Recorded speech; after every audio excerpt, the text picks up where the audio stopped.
Super prime time presented by doctor ortho Ayurvedic oil and capsules, जोड़ों के दर्द की बेजोड़ दवा। नमस्कार, टीवी9 भारतवर्ष में स्वागत है आपका। वक्त हो गया देखने का सुपर प्राइम टाइम, यानी देश दुनिया की तमाम बड़ी और अहम खबरें अगले 1 घंटे तक लगातार, वर्ल्ड एक्सक्लूसिव न्यूज स्टोरीज और वर्ल्ड ब्रेकिंग न्यूज यहां मेरे साथ। तो आइए करते हैं शुरुआत। अफगानिस्तान में फाइनल बैटल शुरू हो गई है। जोरदार हमले हो रहे हैं, बस्तियों में बम बरसाए जा रहे हैं, शहरों में रॉकेट दागे जा रहे हैं। अफगानिस्तान की राजधानी काबुल को ईद उल अजहा के मुबारक मौके पर दहला दिया गया। राष्ट्रपति भवन के करीब दनादन बरसे रॉकेट ने अफगान युद्ध को भीषण बना दिया।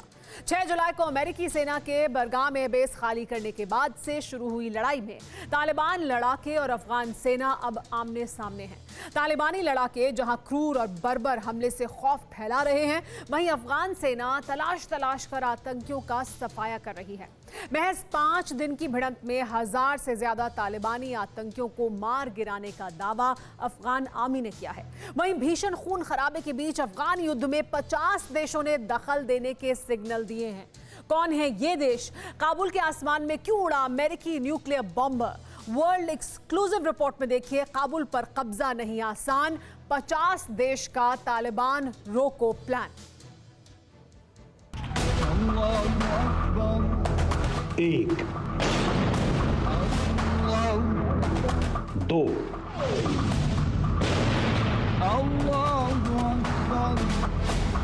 3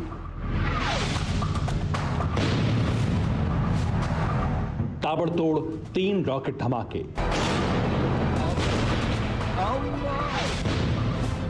जिससे अफगान युद्ध का औपचारिक आगाज हो गया।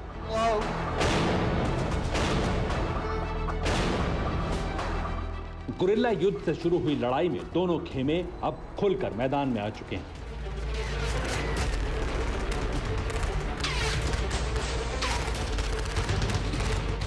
अफगानिस्तान की सेना और तालिबानी आतंकियों की फौज में भीषण युद्ध छिड़ गया है। काबुल सिटी में रॉकेट दागकर तालिबानी लड़ाकों ने खुला चैलेंज दिया था।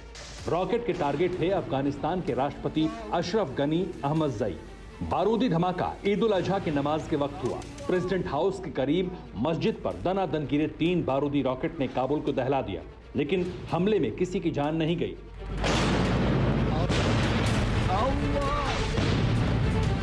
घुटना, कंधा या कमर, चाहे जैसा हो दर्द, डॉक्टर ऑर्थो आपको देता है दर्द से पूरी आजादी, एक भरपूर जिंदगी। ये कोई टेम्परेरी पेन किलर नहीं, आयुर्वेदिक औषधि है। यह हमला दहशत फैलाने के लिए था, हमला ताकत दिखाने के लिए था। धमाका जानबूझकर टारगेट के करीब किया गया ताकि खौफ कायम हो। तालिबान से युद्ध में भिड़ने से पहले अफगान सेना बैकफुट पर चली जाए, लेकिन हुआ ठीक इसके उल्टा। अफगानिस्तानी सेना पूरी ताकत के साथ तालिबान से भिड़ गई है।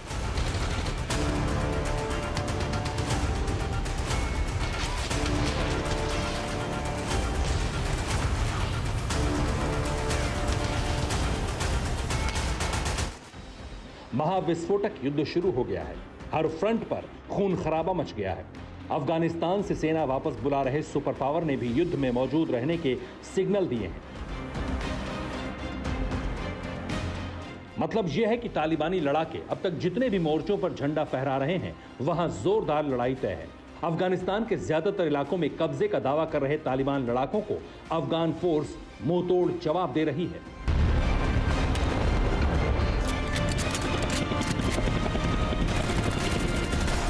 अफगानिस्तान के 23 राज्यों में भीषण लड़ाई छिड़ी हुई है।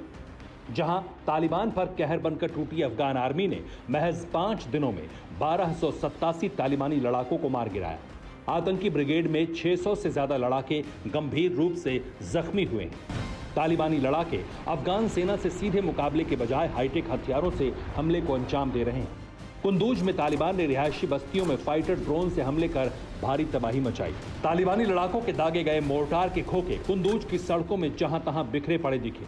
ड्रोन से की गई बमबारी के बाद कुंदूज से हजारों लोगों ने घर बार छोड़कर सुरक्षित इलाकों में पनाह ली है।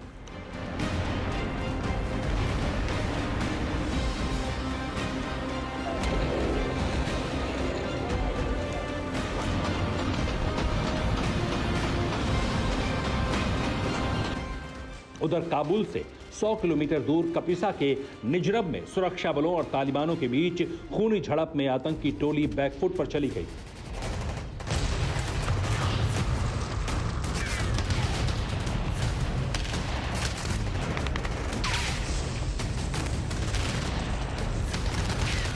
जहां अफगान आर्मी ने 40 आतंकियों को गोलियों से भून डाला, लेकिन कंधार में तालिबान की तूती बोल रही है।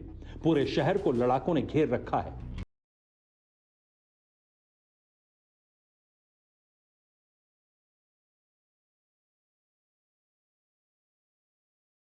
पाकिस्तान के शहर कंधार की आबादी 62 लाख है। शहर की सभी चेकपोस्ट और पुलिस स्टेशन पर तालिबानों ने कब्जा कर लिया है। तालिबानी लड़ाके कंधार जेल पर कब्जे की कोशिश कर रहे हैं। कंधार जेल में तालिबान के 600 से ज्यादा कमांडर बंद हैं। इन्हीं खूंखार कमांडोज की रिहाई के लिए तालिबान ने पूरा जोर कंधार में झोंक रखा है। मगर हवाई युद्ध में तालिबान लड़ाकों पर अफगान सेना जोरदार पलटवार कर रही है। इसके पीछे है हिंदुस्तान का दम। अफगान सेना के पास भारत के 7 हेलीकॉप्टर हैं। इनमें से 4 Mi-24 अटैक हेलीकॉप्टर हैं, तो बाकी 3 चीतल हेलीकॉप्टर हैं। भारतीय हथियार की मार से तालिबानी लड़ाकों में कोहराम मचा है। गुफाओं में छिपे बैठे तालिबानी आतंकी जैसे ही सिर उठाते हैं, अफगानी एयरफोर्स हेलीकॉप्टर से गोला दागकर उन्हें वहीं दफन कर देती है। दहशतगर्दों से युद्ध में मुकाबला करने के तरीके सीखने के लिए अफगानिस्तान भारत से हर तरह की मदद ले रहा है। अफगानिस्तानी सेना के प्रमुख जनरल वाली मोहम्मद अहमद जई 27 से 29 जुलाई को भारत दौरे पर आ रहे हैं। इस दौरान वो आर्मी चीफ MM नरवणे से मिलेंगे। बताया जा रहा है कि विजिट के दौरान अफगान सेना चीफ NSA अजीत डोभाल से भी मुलाकात कर सकते हैं। अफगानिस्तान में अमन कायम करने के लिए जितना हो सकता है भारत करता आया है। पठान लैंड में आतंकियों का राज कायम ना हो, इसकी पूरी कोशिश भारत करेगा।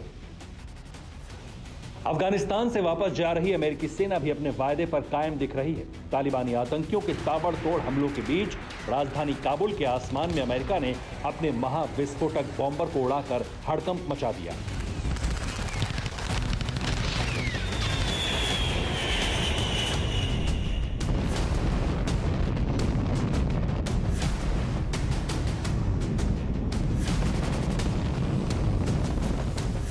अमेरिकी वायुसेना की ग्लोबल स्ट्राइक कमांड के B-52 बॉम्बर का जंगी अखाड़े में उतरना कोई आम बात नहीं है। परमाणु बम बरसाने वाला ये लड़ाका अकेले दम पर किसी भी युद्ध का नतीजा बदल सकता है। इस बॉम्बर से बरसा एक बम किसी भी शहर को खाक कर सकता है। अमेरिका ने न्यूक्लियर बॉम्बर की टेस्टिंग कर तालिबान को लास्ट वार्निंग दी है। अगर आतंकी सेना ने हद पार की तो सुपर पावर महाधमाका करने पर मजबूर हो जाएगा।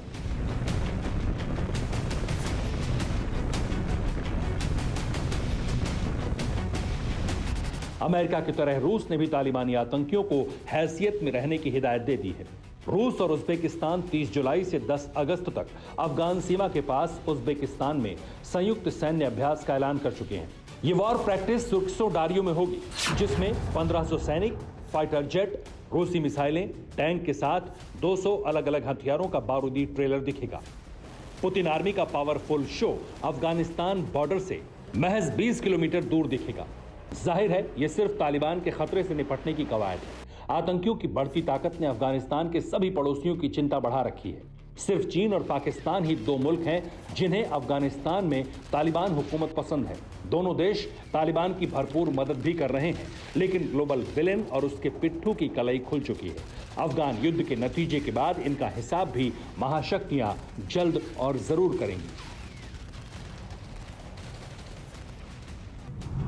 Bureau report, TV9 Bharatvarsh. पुराने अनुभव के सबक से बढ़कर कोई सीख नहीं हो सकती, क्योंकि जब इतिहास खुद को दोहराता है तो पिछली गलती से मिले अनुभव काम आते हैं। लेकिन गिरगिट की तरह रंग बदलने वाले मतलब परस्त अनुभवों की जमीन पर नहीं, बल्कि अपने हित के आसमान पर उड़ते हैं। चीन और पाकिस्तान भी ठीक ऐसे ही मुल्क हैं, जिनकी मतलबी जुगलबंदी से अफगानिस्तान में 2 दशक पुराना अतीत लौटा और अतीत की उस जमीन पर अतिक्रमण की तैयारी भी हो गई है। चीन पाकिस्तान ने खुलकर तालिबान का समर्थन किया, वो भी इतिहास लौटने की कल्पना किए बिना। एक मुल्क तबाही के मुहाने पर खड़ा है। 2 दशक पुराना अतीत खुद को दोहराने पर अड़ा है। लेकिन दुनिया के देशों को इंसानियत के नाते ना तो उस मुल्क की आवाम से कोई लेना देना है, ना ही उस देश की लोकतांत्रिक व्यवस्था की परवाह।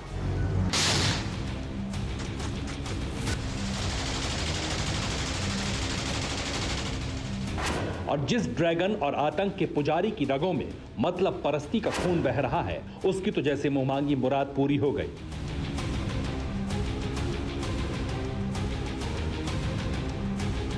हैरान करने वाली बात यह है कि दुनिया के देश जहां एक मुल्क में लोकतांत्रिक व्यवस्था को कुचलने वालों का साथ देने का कलंक मोल नहीं लेना चाहते, चीन और पाकिस्तान खुलेआम उस व्यवस्था को नष्ट करने में मदद देने का दम भर रहे हैं।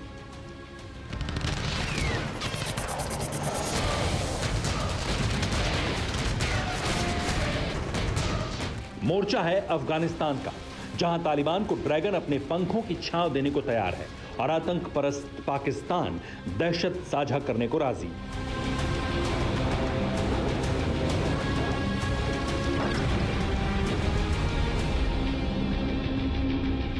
अब तक की आशंकाओं पर बिल्कुल सटीक खुलासा यह है कि तालिबान को चीन ने खुला समर्थन दे दिया है और पाकिस्तान में पल रहे दहशतगर्दों के करीब 12 ऐसे संगठन हैं जिन्होंने पाकिस्तान सरकार के तालिबान को आगे बढ़ाने के लिए उठाए गए कदमों की तारीफ करते हुए अफगानिस्तान में इस जख्म को नासूर बनाने की तैयारी कर ली है। अफगानिस्तान के मैदान में तालिबान के लिए चीन और पाकिस्तान के प्लान और सपोर्ट का पूरा विस्तार अलग अलग मोर्चे पर समझिए। चीन को कबूल है तालिबान, शुरू हुआ मिशन अफगान। दरअसल चीन के लिए तालिबान कोई खतरा नहीं है, लेकिन शिनजियांग प्रांत में चीन ने जिस तरह से उइगर मुसलमानों के साथ ज्यादती की, शरिया कानून को अपने हिसाब से बदला, मस्जिदों को तोड़कर सार्वजनिक सुविधा से जुड़ी इमारतों का निर्माण कराया, उससे तालिबान के मोर्चे पर संकट नजर आता है। और चूंकि सरहदी शिनजियांग प्रांत अफगानिस्तान से सटता है, उससे मुश्किलें बढ़ती हुई नजर आईं। इसलिए जैसे ही अमेरिका अफगानिस्तान से हटा, चीन ने अपने विस्तारवाद के जाल में तालिबान को फंसाने की कोशिश शुरू कर दी और अब खुले तौर पर चीन ने तालिबान के समर्थन का ऐलान किया है। चीन की कम्युनिस्ट सरकार ने अपनी नई नीति बनाई है। तालिबान केंद्रित नीति चीन की विदेश नीति का हिस्सा है और नीति का खुलासा मुखपत्र ग्लोबल टाइम्स ने किया है। नीति के तहत चीन वर्तमान में भी तालिबान का दोस्त है। घुटना, कंधा या कमर, चाहे जैसा हो दर्द, डॉक्टर ऑर्थो आपको देता है दर्द से पूरी आजादी, एक भरपूर जिंदगी। ये कोई टेम्परेरी पेन किलर नहीं, आयुर्वेदिक औषधि है।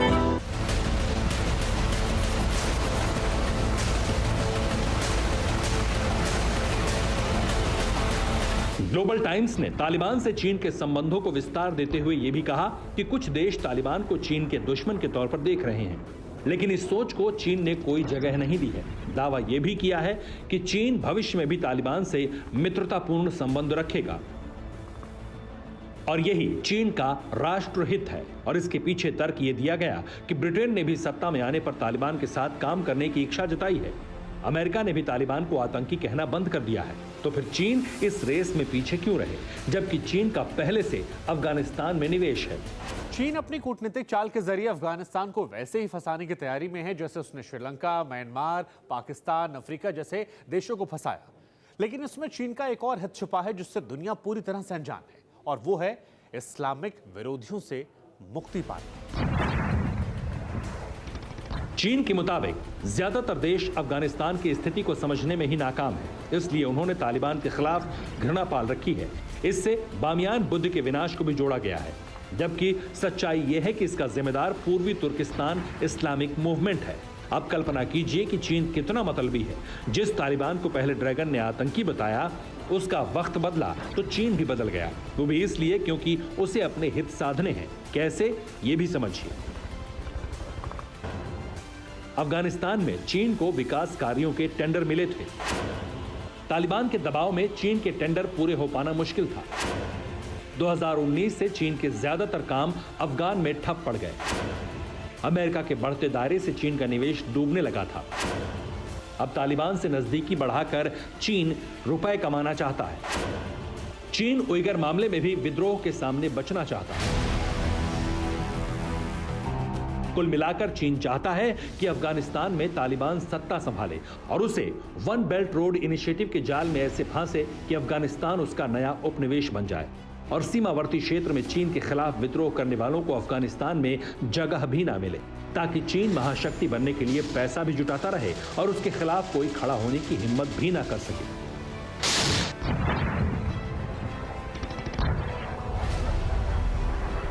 इसलिए चीन के कुछ सरकारी विभाग इस वक्त तालिबान के साथ औपचारिक और अनौपचारिक संपर्क में है। वहीं तालिबान भी चीन से नजदीकी बढ़ाने की मूड में है और मुमकिन है कि इसमें फिर मध्यस्थता पाकिस्तान करे। कैसे, समझिए। एक्टिव टेररलैंड के 21 संगठन, तालिबान से बारूदी गठबंधन। दरअसल पाकिस्तान ही वो कड़ी मानी जा रही है जिसने तालिबान और अमेरिका के बीच समझौता कराया। हालांकि ये दीगर बात है कि तालिबान का गॉडफादर भी यही नेशन ऑफ टेरर है और इस वक्त ये मुल्क पूरी तरह से चीन की मुट्ठी में है। इसलिए माना जा रहा है कि चीन को तालिबान के खांचे में फिट करने का सूत्रधार भी पाकिस्तान ही होगा, जिसका रास्ता आतंक की गलियों से तैयार भी किया जा रहा है। अफगानिस्तान की लोकतांत्रिक सरकार ने पाकिस्तान को अपना सबसे बड़ा दुश्मन करार दिया है और अफगानिस्तान की सरकार ने पाकिस्तान से अपने सारे संबंध भी तोड़ लिए हैं। इसके पीछे कारण छोटे नहीं हैं, बल्कि इसके पीछे बड़े कारण हैं। एक तो तालिबान को की गई मदद और दूसरा तालिबान को किया गया पाकिस्तान का समर्थन। अफगानिस्तान को 2 दशक पीछे धकेलने के लिए पाकिस्तान ने कोई कोर कसर नहीं छोड़ी। एक तरफ अमेरिकी दबदबा घटाने में मदद की तो दूसरी तरफ चीन को जाल में फांसने की भी तैयारी जारी है। और सबसे बड़ी मदद ये दी जा रही है कि पाकिस्तान तालिबान के कैंप में अपने टेररिस्ट भी ट्रांसफर कर रहा है, जिसकी पुष्टि भारत में अफगानिस्तान के राजदूत फरीद मामुदजई ने कर दी है। 21 पाकिस्तानी आतंकी संगठन तालिबान को मदद दे रहे हैं। अफगान सेना और जनता पर हमला यही आतंकी कर रहे हैं। इस वक्त तालिबान के संपर्क में पाकिस्तान के कई आतंकी ग्रुप हैं। जैश ए मोहम्मद और लश्कर ए तैयबा भी सक्रिय हो गए हैं।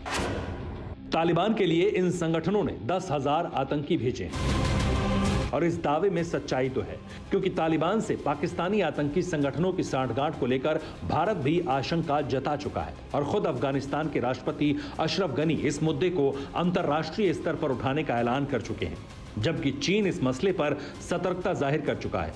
यानी धुआं उठ रहा है, मुमकिन है आग भी लगी ही होगी। Bureau report, TV9 Bharatvarsh. महान कवि रामधारी सिंह दिनकर कह गए हैं कि जब नाश मनुज पर छाता है, पहले विवेक मर जाता है। चीन की मति भी भ्रष्ट हो चुकी है, तभी तो वो ताइवान के नाम पर जापान से टकराने की भूल करने जा रहा है। जी हाँ, सुपर पावर बनने का ख्वाब देखने वाला चीन 2 छोटे मुल्कों से इस कदर डर चुका है कि वीडियो रिलीज करके दुश्मन को डराने की चाल चल रहा है। लेकिन जिनपिंग की दिक्कत यह है कि प्रोपेगेंडा भी उनके किसी काम नहीं आ रहा। दुनिया की सबसे बड़ी फौज का मनोबल गिर चुका है।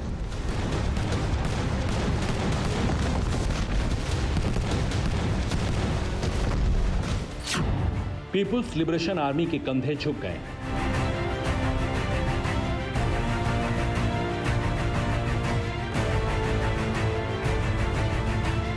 बाईस लाख सैनिकों को पालने वाले जिनपिंग भी समझ चुके हैं कि जंग हुई तो चीन का पूरा हश्र होगा। इसलिए अब दुश्मनों को डराने के लिए चीन वीडियो वॉर के सहारे है।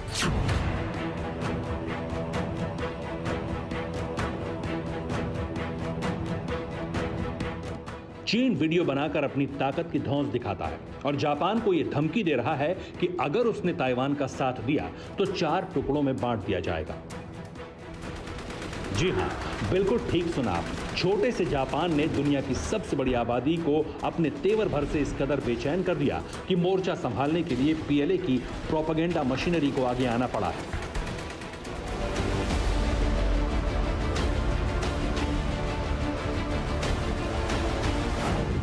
तेरह जुलाई को चाइनीज मिलिट्री के बफ चैनल ल्यूजून ताओले पर एक वीडियो रिलीज हुआ। इस वीडियो का टाइटल था interference with our unification of Taiwan means Japan's destruction. 1.94 million views जुटाकर रिलीज होने के महज 24 घंटे के भीतर चीन में ये वीडियो बहुत पॉपुलर हो गया। इस वीडियो में पूरा फोकस जापान को डराने पर था ताकि वो ताइवान का राग अलापना छोड़ दे। दरअसल जुलाई की शुरुआत में जापान के डिप्टी पीएम ने कहा था, अगर ताइवान पर चीन हमला करता है तो जापान की फौज चीन के खिलाफ ताइवान का साथ देगी। पीएलए के प्रोपेगेंडा वीडियो में 6 स्ट्रेटजी पॉइंट्स का जिक्र किया गया है और विस्तार से जिनपिंग के मिशन जापान की जानकारी दी गई। पहले स्ट्रेटजी पॉइंट के मुताबिक जंग में अटैक का फोकस ताइवान होगा, लेकिन जरूरत पड़ने पर किसी भी वक्त जापान पर भी हमला किया जा सकता है। प्रोपेगेंडा वीडियो में चीन की दूसरी वॉर स्ट्रेटजी बताते हुए यह कहा गया है कि जापान के ryukyu आइलैंड और साउथ वेस्ट हिस्से पर हमला करने की बजाय जापान के 4 बड़े द्वीपों पर चीन को सबसे पहले अटैक करना चाहिए। जापान और ताइवान के खिलाफ अब चीन की तीसरी वॉर स्ट्रेटजी यह है कि वो अब रशिया और नॉर्थ कोरिया के साथ मिलकर जापान के बीचों बीच 3 एरो अटैक करेगा। जंग में चीन का चौथा उद्देश्य होगा the first war will be the final war, यानी जापान और ताइवान से चीन जब तक लड़ेगा जब तक वो दोनों मुल्क सरेंडर नहीं कर देते। वॉर के ब्लूप्रिंट का 5वां पॉइंट कहता है चीन जापान के साथ युद्ध हिंसा करेगा, यानी वो जापान को क्रूरतम तरीके से सबक सिखाएगा ताकि भविष्य में कोई भी जापानी चीन के खिलाफ जंग का ख्याल भी न लाए।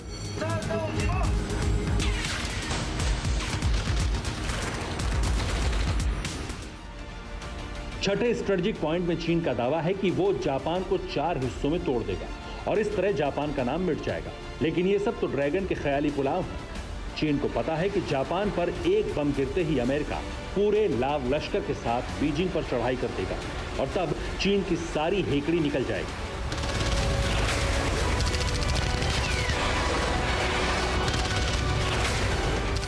चीन से जुड़ी एक और world breaking news I.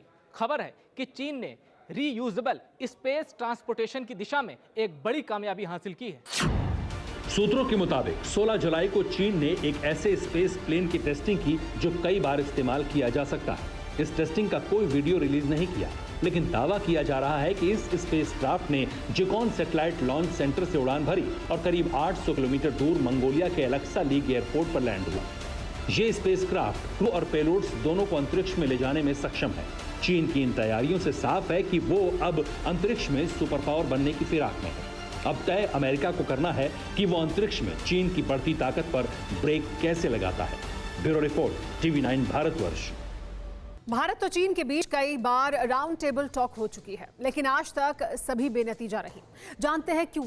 Line of actual control पर चीन की बढ़ती साजिशों के चलते, उसके खौफनाक मंसूबों के चलते, और इस बार भी ऐसा ही कुछ देखने को मिल रहा है। लद्दाख से सटे सरहदी इलाकों में चीनी सेना एयरबेस बना रही है। मकसद सिर्फ एक है, अपने लड़ाकू विमानों की मूवमेंट को तेज करना। तो क्या जिनपिंग हिंदुस्तान के खिलाफ आसमानी जंग का प्लान बना रहे हैं? आखिर कैसे LAC पर छिड़ेगी सबसे बड़ी टसल? क्यों मंडरा रहे हैं भारत चीन के बीच युद्ध के बादल? आप खुद देखिए। पूर्वी लद्दाख में चीन के साथ तनातनी युद्ध के मुहाने पर जाती दिखाई दे रही है।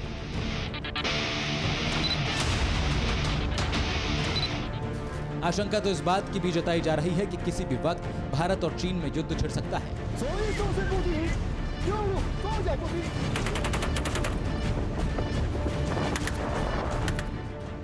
घुटना, कंधा या कमर, चाहे जैसा हो दर्द, डॉक्टर ऑर्थो आपको देता है दर्द से पूरी आजादी, एक भरपूर जिंदगी। ये कोई टेम्परेरी पेन किलर नहीं, आयुर्वेदिक औषधि है। यकीन मानिए, ये कोई हवाई दावा नहीं, बल्कि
विमानों को उड़ा ले, LAC के वॉर जोन में हिंदुस्तानी शूरवीर उसके हर दाव को नेस्तनाबूद कर देंगे।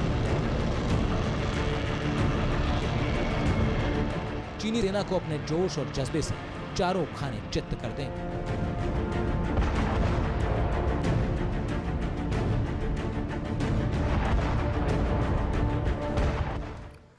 जमीन के भीतर कोई इंसान कितनी देर तक रह सकता है? आमतौर पर सेना के जवान जमीन के भीतर बंकर बनाते हैं, लेकिन उसमें भी वो लगातार कई सालों तक नहीं रहते। लेकिन सोशल मीडिया पर एक ऐसे गांव की कहानी वायरल है जहां सभी लोग कई बरस से जमीन के नीचे ही रह रहे हैं। दावा है कि पूरा गांव ही जमीन के नीचे बसा हुआ है। ऊपर से खाली मैदान जैसे एक इलाके में सैकड़ों लोग रहते हैं। क्या है उस अंडरग्राउंड गांव का सच? इस रिपोर्ट में देखिए।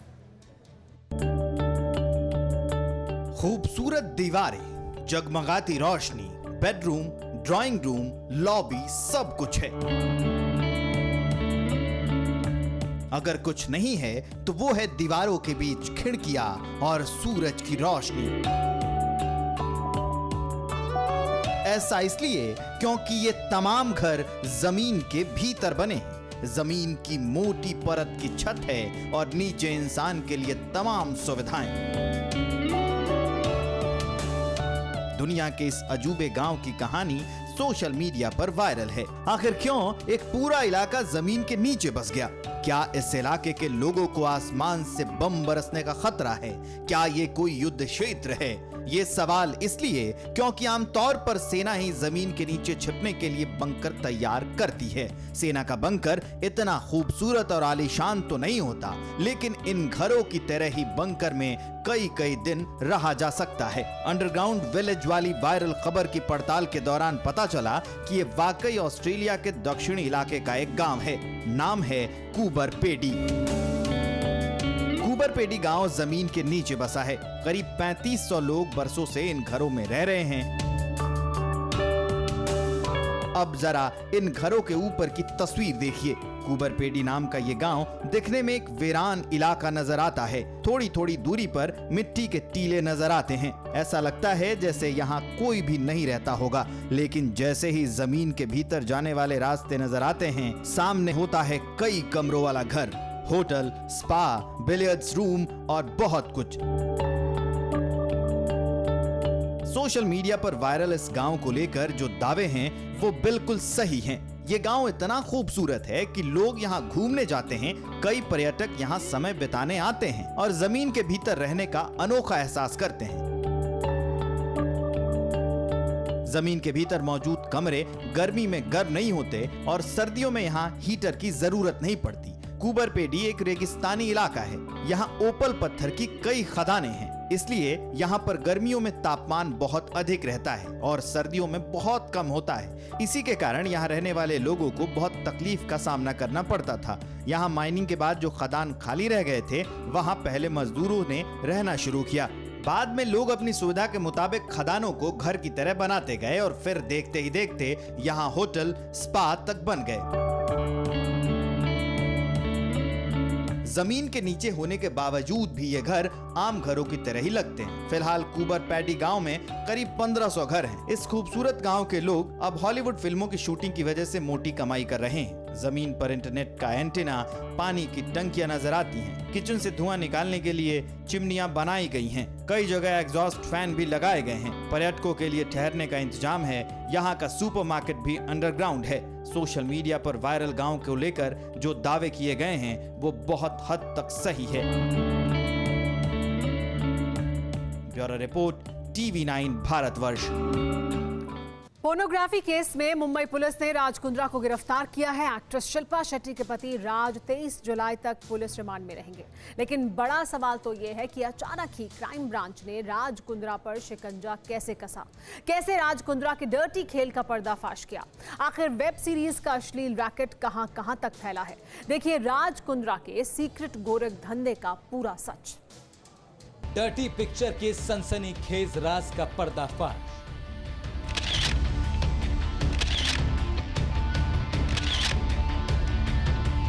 Mumbai to London web series का अश्लील रैकेट, लाइट, कैमरा और हॉट शॉट, इसी फंडे पर राज कुंद्रा का अश्लील धंधा फल फूल रहा था।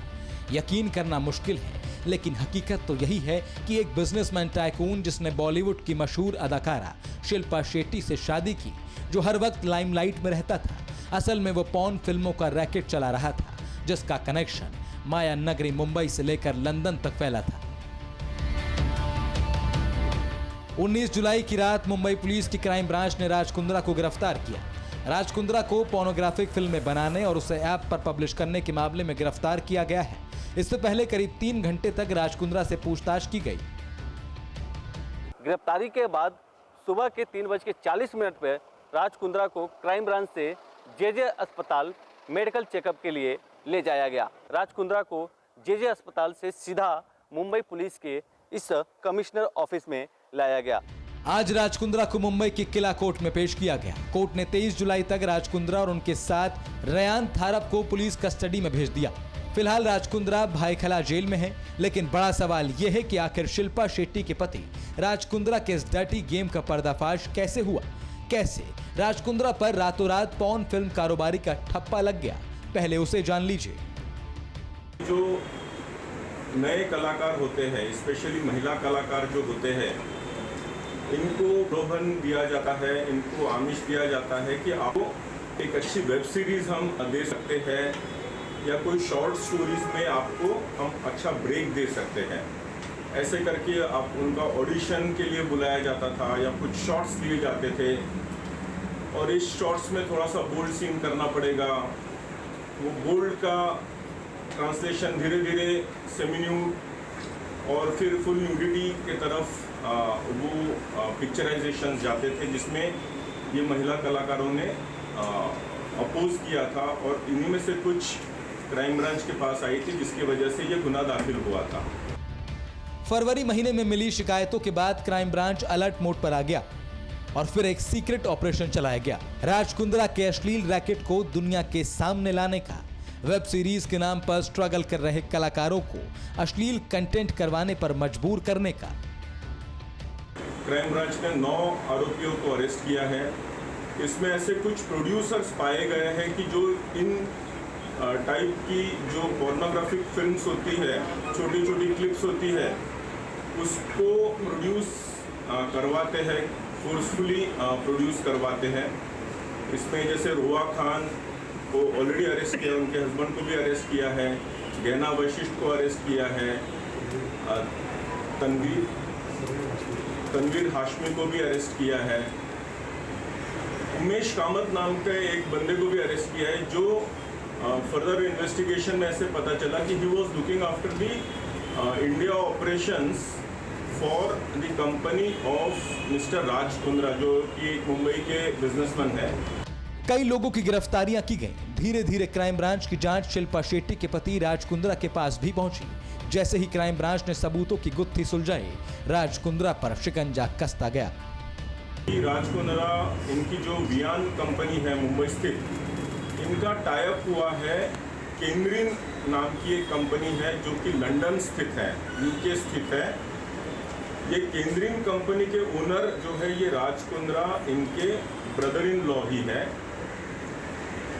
और इस केंद्रीन कंपनी का ऐप है जो कि हॉट शॉट्स इस नाम से चलता था।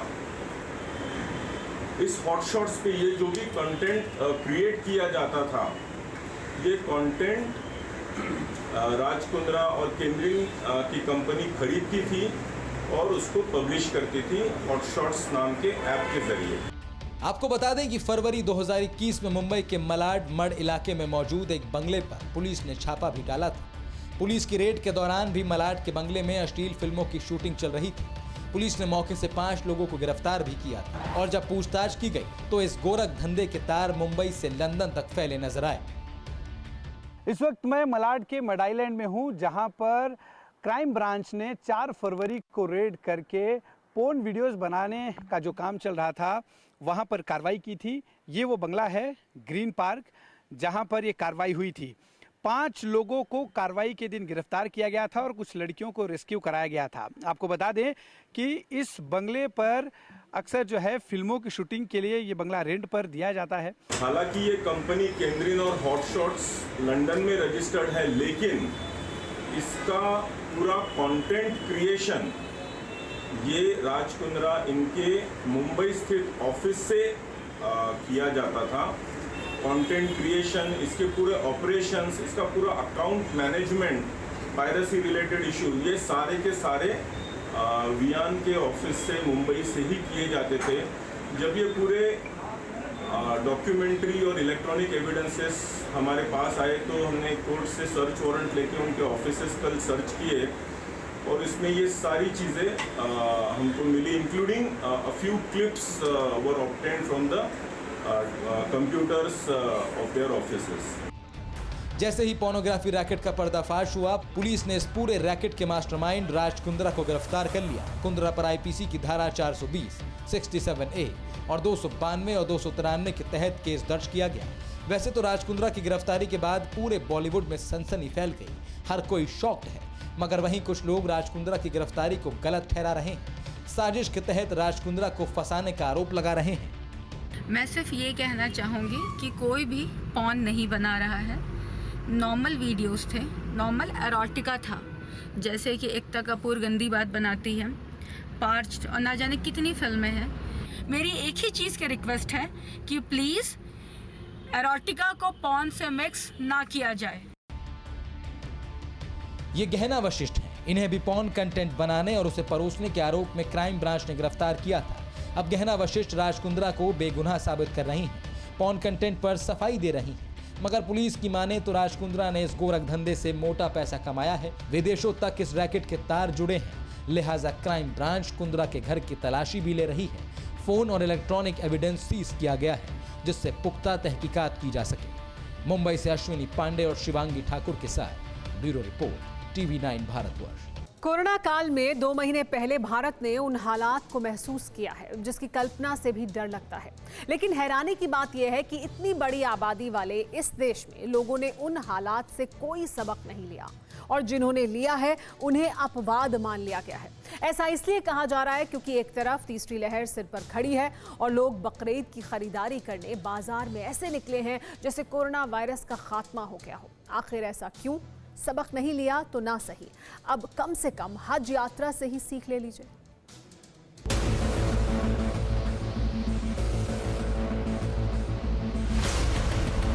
कोरोना काल कभी भी पड़ सकती है तीसरी लहर की मार और लोग महामारी को दावा देने के लिए हैं बेकरार।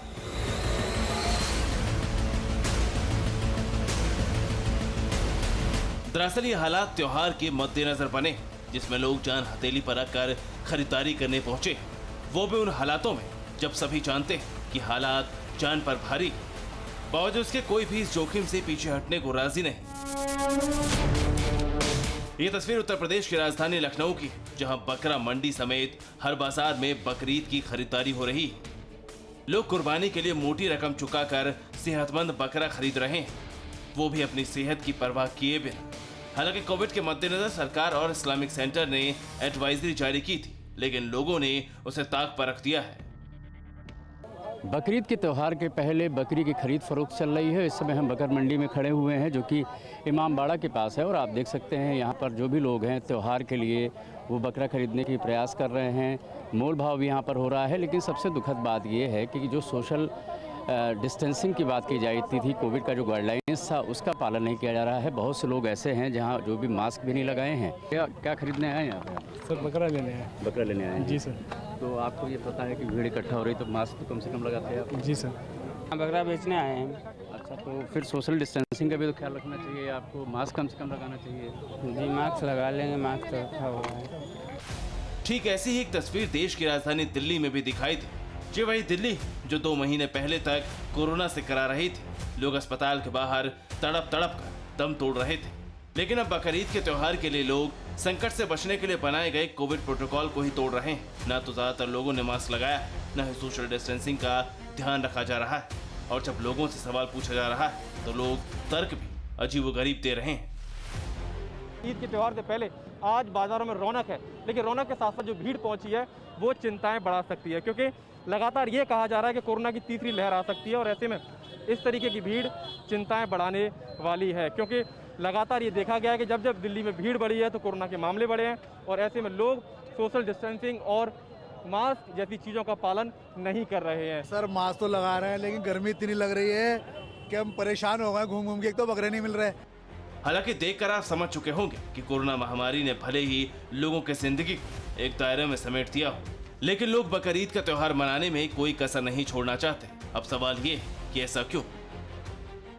क्या त्योहार इंसान की जान से बढ़कर है, या जो जमकर खरीदारी करेगा वो त्योहार की इस रेस में जीत हासिल करने वाला है? सबक कोरोना काल की दूसरी लहर से लेना चाहिए था, लेकिन नहीं लिया गया। इसलिए सबक ना सही सीख ले लीजिए, वो भी उस मुल्क से जो इस्लाम का सबसे बड़ा केंद्र है। पूरी दुनिया के मुसलमान 5 फर्ज में हज को सबसे बड़ा मानते हैं। जिंदगी में एक बार इस्लाम के पवित्र स्थल मक्का आने का ख्वाब संजोते हैं, लेकिन कोरोना महामारी के काल में इस्लाम के इस सबसे बड़े केंद्र के भी तौर तरीके बदल चुके हैं। हज यात्रा जारी, लेकिन हर हज यात्री के चेहरे पर मास्क है। लाखों लोगों से खचाखच भरे रहने वाली जगह पर सोशल डिस्टेंसिंग दिखाई दे रही। क्या भारत में इस्लाम के मानने वाले इस पवित्र जगह से सीख नहीं ले सकते? इन तस्वीरों से समझिए कि जान सबसे कीमती है और जान बचाना सबसे बड़ा फर्ज। आजादी से लेकर आज तक महंगाई इस देश का बड़ा मुद्दा है। पेट्रोल डीजल के लगातार बढ़ते दाम से जनता परेशान है। खाने पीने की चीजें भी महंगी हो रही हैं और आम आदमी की आमदनी उस हिसाब से नहीं बढ़ रही। लेकिन ये हाल सिर्फ भारतवर्ष का ही नहीं है। 7 समंदर पार के जिन मुल्कों को हम संपन्न समझते हैं, वहां भी महंगाई कोरोना से बड़ी महामारी बन चुकी है। अगर आपको लगता है कि विदेशों में अच्छे रहन सहन के लिए संघर्ष आसान है, तो आप गलत हैं। ब्रिटेन और अमेरिका जैसे देशों में जहां बसने का ख्वाब हर कोई देखता है, वहां भी महंगाई ने डेरा डाल रखा है। कोरोना की तीसरी लहर के एंट्री से पहले ब्रिटेन में महंगाई 3 सालों में सबसे ज्यादा बढ़ गई। मुद्रास्फीति की वार्षिक दर जून में बढ़कर 2.5% हो गई। इस बढ़ोतरी का असर ये हुआ कि अब ब्रिटेन के सेंट्रल बैंक की ओर लोग उम्मीदों से देख रहे हैं। अंग्रेजों को उम्मीद है कि अब बैंक ही बढ़ी कीमतों को कम करने के लिए कोई राहत दे सकता है। सुपर पावर अमेरिका का हाल भी ब्रिटेन से जुदा नहीं है। महंगाई ने ब्रिटेन में 3 सालों का रिकॉर्ड तोड़ा तो अमेरिका में मुद्रास्फीति की दर 5.4 पर पहुंच गई है। पिछले 13 सालों में यह पहला मौका है जब अमेरिका महंगाई से इतना परेशान है। 19 जुलाई को अमेरिकी सरकार की national low income housing collision report सामने आई। इस रिपोर्ट में लिखा है कि अमेरिका की 3000 से अधिक काउंटी में से केवल 218 ही ऐसी जहां एक आम आदमी सस्ते किराए पर कमरा ले सकता है, क्योंकि बाकी जगह किराया इतना महंगा है कि ज्यादातर अमेरिकियों के बजट से बाहर है। कोरोना की पहली लहर का असर अमेरिकियों पर यह हुआ कि कोरोना काल में 5.8 लाख लोग बेघर हो गए। कई तो ऐसे हैं जिनके पास घर नहीं, वो कार में ही अपनी गृहस्थी चला रहे हैं। सरकार ने राहत पैकेज तो दिए, लेकिन बढ़ती महंगाई ने इसे नाकाफी बना दिया है। Bureau report, TVN Bharatvarsh. तकनीक के मामले में चीन दुनिया को लगातार सरप्राइज दे रहा है। चीन में 1 घंटे में 600 किलोमीटर की दूरी तय करने वाली ट्रेन सेवा की शुरुआत हो गई है। सुपर हाई स्पीड वाली इस ट्रेन का नाम मैगलेव है। ट्रेन को चीन ने देसी तकनीक से विकसित किया है। ट्रेन इलेक्ट्रोमैग्नेटिक फोर्स की मदद से ट्रैक के ऊपर तैरती हुई नजर आती है। इस ट्रेन को फ्लोटिंग ट्रेन भी कहा जा रहा है। चीन ने फिर दुनिया को हैरान किया है।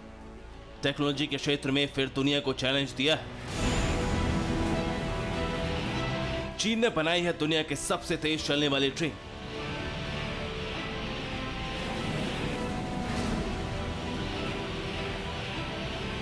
ये ऐसी ट्रेन है जो रफ्तार में हेलीकॉप्टर की स्पीड को मात देती और हवाई जहाज की तरह आरामदायक है।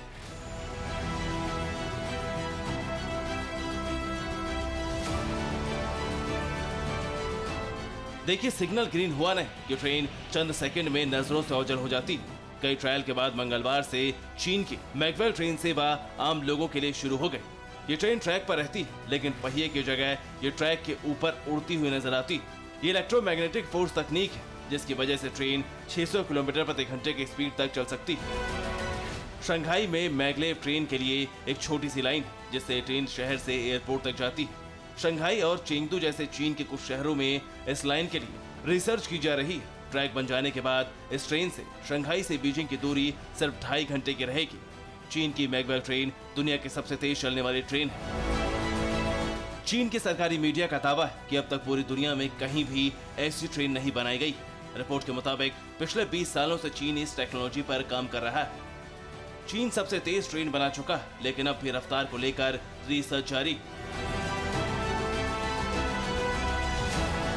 चीन का मकसद ट्रेन को 800 किलोमीटर प्रति घंटे की स्पीड से चलाना है। अब तक दुनिया बुलेट ट्रेन को ही सबसे स्पीड से चलने वाली ट्रेन मानती थी, लेकिन चीन ने अब दुनिया के सामने नई चुनौती रख दी। मैनुअल ट्रेन चलाना दुनिया के लिए बहुत नई चीज नहीं, लेकिन इसके ट्रैक पर जो भारी भरकम खर्च आता है वो किसी भी देश का हौसला तोड़ देता है।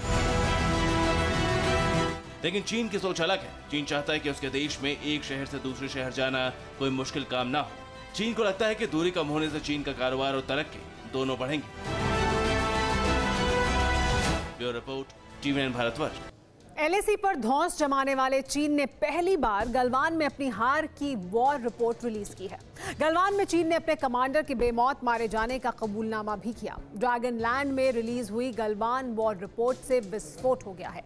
चीनी सेना की कायर कंपनी की सरेंडर स्टोरी आप भी देखिए। गलवान में चीनी सेना पिटी थी, ड्रैगन की हार हुई थी, जिनपिंग आर्मी तुम दबाकर भागी थी।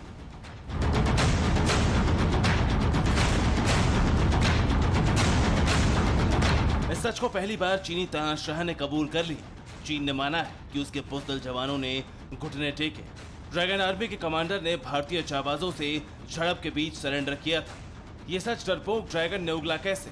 हार मानने के पीछे मकसद क्या है वो बताएंगे, लेकिन पहले देखिए गलवान में 15-16 जून की दरमियानी रात खूनी संघर्ष में हुआ क्या था। ये जानकारी जिनपिंग एंड कंपनी के मुताबिक सामने आई है।